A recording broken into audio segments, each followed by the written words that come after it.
Hi everyone, welcome back to my channel. আজ আমি আপনাদেরকে তৈরি করে দেখাবো মিক্স সবজি দিয়ে চচ্চড়ি রেসিপি। এই রেসিপিটি খেতে কিন্তু দুর্দান্ত লাগে আর একদম নিরামিষভাবে তৈরি করা হয় এই রেসিপিটি। এই চচ্চড়িতে কিছু সবজি অ্যাড করা হয় যার জন্য এই চচ্চড়িটি খেতে দারুণ লাগে। তো বন্ধুরা, এই চচ্চড়িটি কিভাবে তৈরি করা হয় এবং কি দিলে দারুণ লাগে, তো চলুন দেখে নেওয়া যাক আজকের এই ভিডিওটি। আজকের এই চচ্চড়ি তৈরি করার জন্য সবজিগুলোকে আগের থেকে ধুয়ে কেটে রেখেছি আর সবজিগুলো কিন্তু একই সাইজ করে কাটা হবে, এরকম লম্বা এবং একটু পাতলা করে। তো বন্ধুরা, কি কি সবজি নিয়েছি দেখিয়ে দিচ্ছি। এখানে নিয়েছি গাজর, তারপর নিয়েছি আলু, নিয়েছি বেগুন, তারপর নিয়েছি স্কোয়াশ, তারপর নিয়েছি এখানে ফুলকপির যে ডাঁটিগুলো থাকে সেগুলোকে এভাবে পাতলা করে কেটে এই চচ্চড়িতে কিন্তু এই ডাঁটিগুলো দিলে দারুণ লাগে খেতে। তারপর নিয়েছি এখানে সজনে ডাঁটা আর নিয়েছি নরমাল ডাঁটাটা।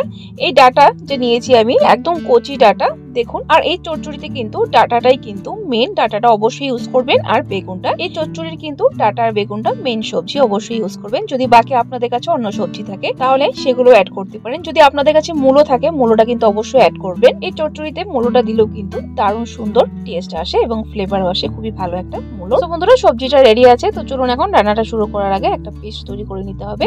একটা মিক্সিং জারে নিয়ে নিলাম 2 টেবিল স্পুন পরিমাণ হলুদ সর্ষে, আপনারা চাইলে লাল সর্ষেটাও অ্যাড করতে পারেন। তারপর 3টে কাঁচা লঙ্কা, ঝালটা এখানে নিজেদের স্বাদ অনুসারে অবশ্যই দিবেন। তারপর অল্প একটু জল দিয়ে একটা পেস্ট তৈরি করে নেব। পেস্টটা কিন্তু একদম মিহি পেস্ট করবেন না, একটু দানা দানা রাখবেন সর্ষেটা, তাহলে এই চচ্চড়িতে দেখতেও ভালো লাগে এবং খেতেও ভালো হয়, চচ্চড়িটা সুন্দর ঝরঝরে হয়। তো চলুন এখন পেস্টটা তৈরি করে রান্নাটা শুরু করি। চচ্চড়ি রান্না করার জন্য এখানে গ্যাসের ফ্লেম জ্বালিয়ে একটা কড়াই বসিয়ে দিয়েছি। কড়াই গরম হয়ে গেছে, এর মধ্যে দিয়ে দিলাম 3 টেবিল স্পুন পরিমাণের মতো সরষের তেল। চচ্চড়িটা সরষের তেল দিয়ে করবেন তাহলে কিন্তু খেতে দারুণ হবে। তারপর ফোড়নে দিয়ে দিব 1 টিস্পুন পরিমাণ ভরে কালো জিরে। ফোড়নটাকে 10 থেকে 15 সেকেন্ড সময় নিয়ে ভেজে তারপর এর মধ্যে দিয়ে দিব কেটে রাখা সবজিগুলো। তো বন্ধুরা, সম্পূর্ণ সবজি দিয়ে দিয়েছি, কড়াইটা একদম বেশ ভরে গেছে, এখন নাড়া যাবে না। একটু সময়ের জন্য ঢাকা দিয়ে রেখে দিব যাতে করে সবজিটা মজে গিয়ে একটু কমে আসে। তারপরে ভালো করে নাড়াচাড়া করব, নুন হলুদ দিব। ফিরে আসছি প্রায় 2 মিনিট পর। সো বন্ধুরা, 2 মিনিটের জন্য ঢাকা দিয়ে দিয়েছিলাম, দেখুন সবজিগুলো কিন্তু একটু মজে গিয়ে কমে গেছে। এখন ভালো করে একবার নেড়ে চেড়ে মিক্স করে নেব। তারপর এর মধ্যে দিয়ে দিব স্বাদ অনুসারে নুন আর দিয়ে দিব 1 টিস্পুন পরিমাণের মতো ভরে হলুদ গুঁড়ো। সো বন্ধুরা, নুন হলুদ গুঁড়ো দিয়ে ভালো করে সবজিটা নেড়ে চেড়ে মিক্স করে নেব।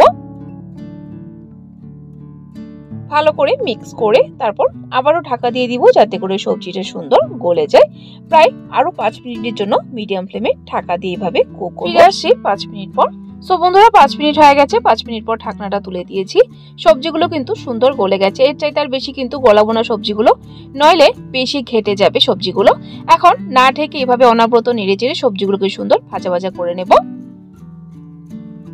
সো দেখুন বন্ধুরা, সবজিটাকে খুব ভালো করে ভেজে নিয়েছি। এখন এর মধ্যে দিলাম কিছু গুঁড়ো মশলা। এখানে দিয়ে দিলাম 1/2 টিস্পুন পরিমাণ জিরে গুঁড়ো, 1/2 টিস্পুন পরিমাণ লাল লঙ্কা গুঁড়ো আর দিয়ে দিলাম 1/2 টিস্পুন পরিমাণের মতো ধনে গুঁড়ো।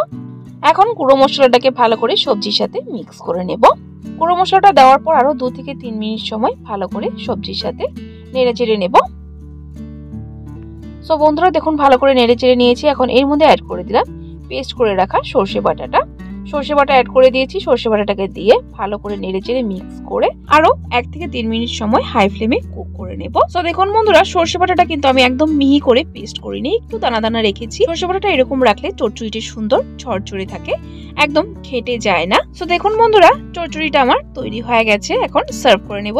ঠান্ডা হওয়ার পর কিন্তু আর একটু চচ্চড়িটি ঝরঝরে হবে সুন্দর। তো দেখুন বন্ধুরা, চচ্চড়িটা ঠান্ডা হওয়ার পর কিন্তু সুন্দর ঝরঝরে হয়ে গেছে। এই চচ্চড়িটা গরম গরম ভাতের সাথে দারুণ লাগে খেতে। এই রেসিপিটি থাকলে তার সাথে আর কিছুই প্রয়োজন হবে না। তো বন্ধুরা, আশা করছি আজকের এই রেসিপিটি আপনাদের সকলেরই খুবই পছন্দ হয়েছে। অবশ্যই একবার এভাবে ট্রাই করবে। রেসিপিটি যদি ভালো লেগে থাকে অবশ্যই একটা লাইক দিয়ে দিবেন। আরো এরকম নিত্য নতুন নিরামিষ রেসিপির আপডেট পাওয়ার জন্য আমার চ্যানেলটাকে সাবস্ক্রাইব করে দিবেন। সাবস্ক্রাইব করে পাশে থাকা বেল আইকনটা ক্লিক করে অল করে দিবেন, তাহলে আমার চ্যানেলে যখনই কোনো নতুন রেসিপি আসবে নোটিফিকেশন আপনাদের কাছে পৌঁছে যাবে। ভিডিওটি সম্পূর্ণ দেখার জন্য অসংখ্য ধন্যবাদ। ভালো থাকবেন, সুস্থ থাকবেন।